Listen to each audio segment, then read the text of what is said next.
My teenage self left a joke in a time capsule about wanting to be my best friend's bottom. Now my girlfriend thinks I'm as straight as a slinky on a staircase. Posted by you/never speak of it again. When I was a teenager, my friend and I came up with the idea to write a list of life goals on a piece of paper for our older selves. We placed our papers inside a lockable box without showing each other what we had written. My friend was the more responsible one between the two of us and the least likely to open the box prematurely, so we both agreed he would keep the box and store it somewhere in his parents' basement until we were old enough to open it together. Life went on, and eventually, we forgot about the box. Fast forward to my friend's father passing away, which left him with the house he grew up in but no living parents. My friend made plans to turn the house into an Airbnb. A couple of weeks ago, I got an unexpected call from him. We were no longer as close, so phone calls between us were somewhat uncommon.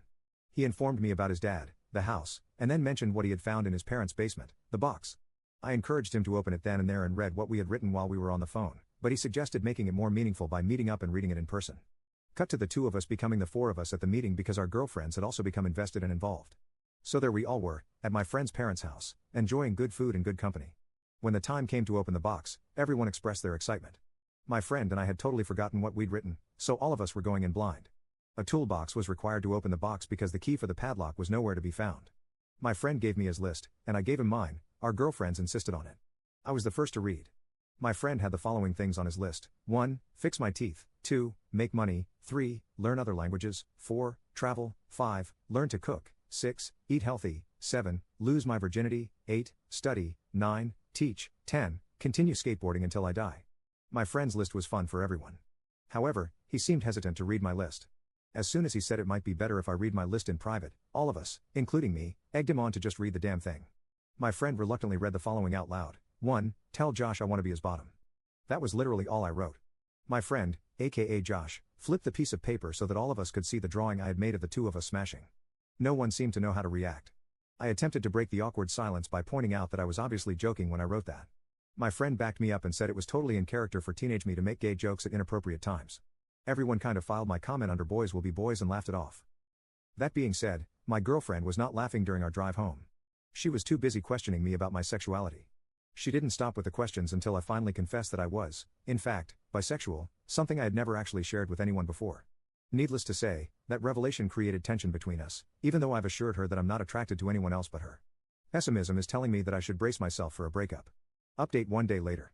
My girlfriend seems to be ghosting me now. Her responses to my messages have gone from one-word comments that took her forever to send, to nothing at all.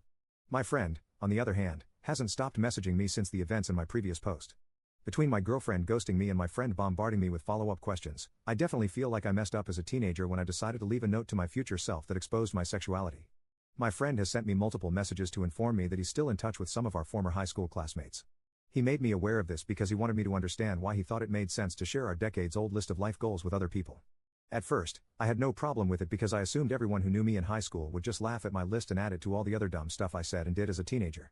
According to my friend, our former high school buddies did, in fact, laugh, but they also added my gay joke, or gag, or whatever it was, to their own little list of clues that apparently made them doubt my straightness throughout high school. My friend said that nothing about me had ever made him question my sexuality, but he was starting to feel like he might have missed something because it seemed like he was the only person in our circle of friends who hadn't connected the dots. I didn't know how to respond to that, but I managed to answer every question he had for me as truthfully as possible. Yes, it was more than just a gay joke. Yes, I wanted to be more than friends. No, I didn't know our friends had realized I had an inner twink. No, our friendship didn't fizzle out after high school because I had feelings for him. Yes, I'm into girls and guys. I could go on and on. My friend apologized for putting me on the spot and promised to make an effort to spend more time with me in person so that he can learn more about what makes me me.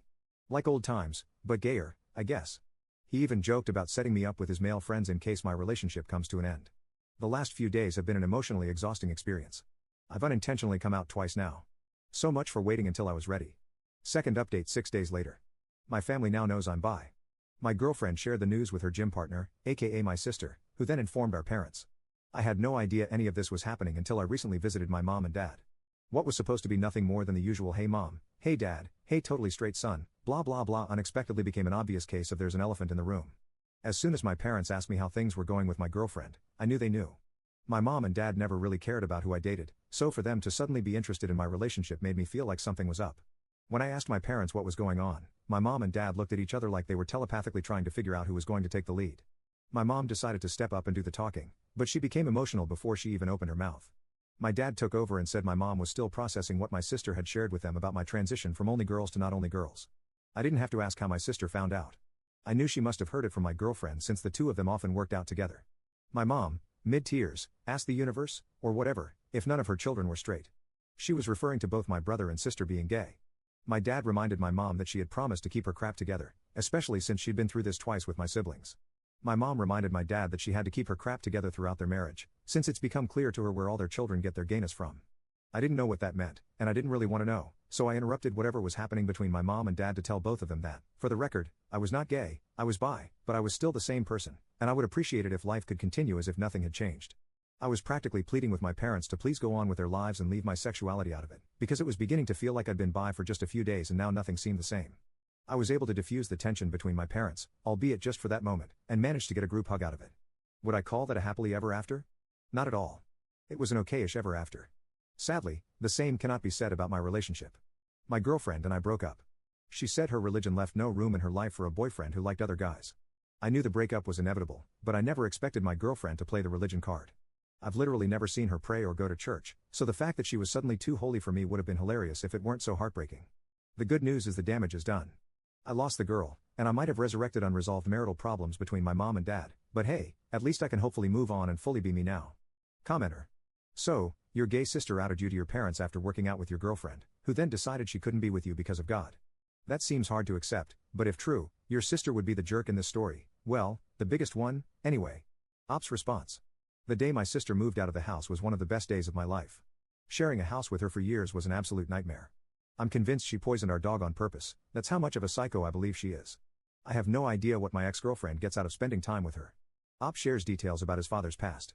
According to my brother, my dad used to sell the green stuff during his hippie days many moons ago, and apparently, the place where he sold the most just so happened to be near a popular gay club. My brother showed me a photo of my dad posing inside the gay club with a couple of his customers. My dad looked like the albino twins from The Matrix Reloaded, but less sophisticated. Anyway, what my brother was trying to say was that he thinks our mom might have a misconception about my dad secretly having a hidden intimate identity, when in reality, he was just a dealer who sold to random gay guys.